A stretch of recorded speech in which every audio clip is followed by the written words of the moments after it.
અજકો ભાઈનો આવ્યો, એને અમે કાંઈ નામ ન આપીને અમે ત્યાં સંગ ન રાખ્યો. બધાએ તૈજો એટલે ભગવાન એને સ્વીકાર્યો. અને ભગવાન કહે છે કે આજથી તારું નામ એ મારું નામ, મારું નામ તારું નામ. પણ માથાવાળા તને ઓળખી નહીં શકે. માથું નહીં હોય ને એ તને ઓળખી શકશે. કારણ કે આ 15મો અધ્યાય છે એ વિચારવાળાનું કામ નથી. વિચાર બધા વાણીવાળા છે અને વાણીવાળા વિચારો અહીંયા માથું હોય. જે સમજ્યા તે ત્યાં થઈમાં એ તો છે વાણી રહિત વિચાર. મહાપુરુષોએ વાર્તા નથી કરી બાપ. તમારા હાથમાં જ છે કે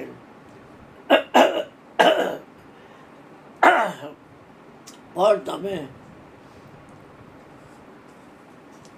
વાણીવાળા વિચારનો સંગ કરી અને નામનો ગુણ હલવાવશો અને ત્રિવિધ તાપથી તમે દાજો છો. તમારા પાંચેય પ્રાણી એક લાઈનમાં ક્યાંથી આવે? પાંચેય પ્રાણ જે એક લાઈનમાં લઈ આવે અને ત્રિવિધ તાપથી દાજે નહીં. કાર્યકાળથી પર થઈ જાય. અતીત એટલે અળગો. અળગો છે એના પુરુષોત્તમ છે. પરાની પાર પુરુષોત્તમ કેમ કરી ભેટે? પશ્ચિમથી મધ્યમાં વેખરી એમાં ક્યાંય ન. પરાની પાર મનને માયરા વિના, મનને માયરા વિના પરાની પાર પુરુષોત્તમ કેમ કરી ભેટે? નજર સામે છે કે જે નિરાધાર હોય એનો આધાર થઈ જાય છે. ખાટું શ્યામની જેમ જ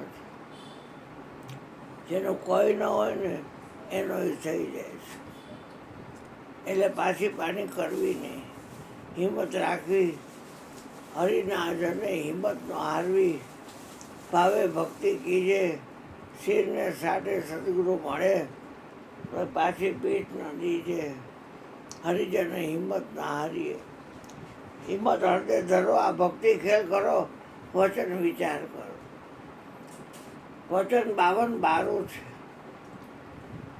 અને ભગવાન કેવા દયાળુ છે કે મળ માસ નામ રાખ્યું છે આ લોકોએ, પણ હું મારું નામ આપું છું કે આજથી તારા મહિનાનું નામ પુરુષોત્તમ માસ.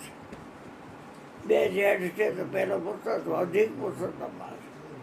2 વૈશાખ આવે તો પહેલો વૈશાખ હોય, અધિક પુરુષોત્તમ માસ. કારતક આવે, કાંઈ નક્કી ન હોય કે આ મહિના આવે, પણ 3 વર્ષે એ હેરફેર થઈને બધું ગોઠવાઈ જાય. 3જે વર્ષે આવે. અમારા મોટાભાઈની છોડીઓ છે એને પુરુષોત્તમ મહિનામાં ઉપદેશ લીધેલો એની ઘરે, પાઠ માંડેલો. કનુભાઈ લીધેલો કે દીકરીઓ લીધેલો? દીકરીએ 3 કનુભાઈ ત્યાં લીધો હતો. દીકરીઓએ 3 ઉપદેશ ત્યાં લીધો પુરુષોત્તમ મહિનામાં. હા, એટલે અગાસી પર ભજન રાખતા ને. ભાભી હતા તે એ અત્યારે હતો ને ભજન રાખે ત્યારે હતા. બાપા ને માતાજી ને બધા હતા. બધા આવતા. ચંપાવાસી, ભાનુવાસી, ગીતા બધા હતા. સૂર્યો બોર્યો બધા. આખી અગાસી ભરાઈ ગઈ હોય. શરબત બધાય ભાઈ તમે જો રાશી ખોરાવે, શરબત ખોરાવે, નાસ્તા દે, પેલો દે, વેફર દે, ચેવડો દે, ફરાળી બધા ખાય. સત્સંગ ભજન રહે, ચા કા આના હતા ભજન. હા, ઓલા ભાઈ રમણીકભાઈ ના, રમણીકભાઈ હતા ને. હા, મનને મતવાલો પ્યાલો જેને ચાખ્યો, પ્યાલો પ્રેમ ઊંડો, એ બધું નહીં ગાતા ગણપતિનું. તો કહેવાનો અર્થ શું છે ભાઈ કે સત્સંગ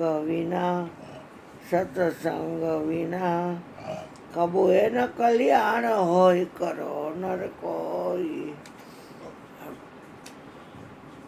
મને માહેરા વિના મને માહેરા વિના પરાની પાર પુરુષોત્તમ કેમ કરી ભેટે સદગુરુજી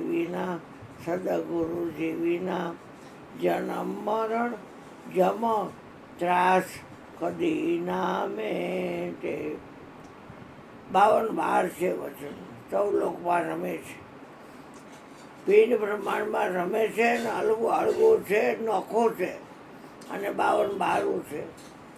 હવે વિચાર કરો, વચનનો વિચાર કરો તો તમે શું 52થી શું એની વાત કરશો? કારણ કે તો 52 બારું છે. એ શિરને સાંટે હા અને એ 52 બારું હા. એટલે આ પુરુષોત્તમ મહિનો છે. ઝાડવું બધે આમ રપે અને આ ઝાડવું આ ઊંધું છે, ઉપર મોડિયા છે, નીચે ફેલાવો છે બધું. એટલે ઊંધું ઝાડ કરી જોઈ લેવો એટલે ખ્યાલ આવી જાય તમને કે કેમ ફેલાવો છે બધું.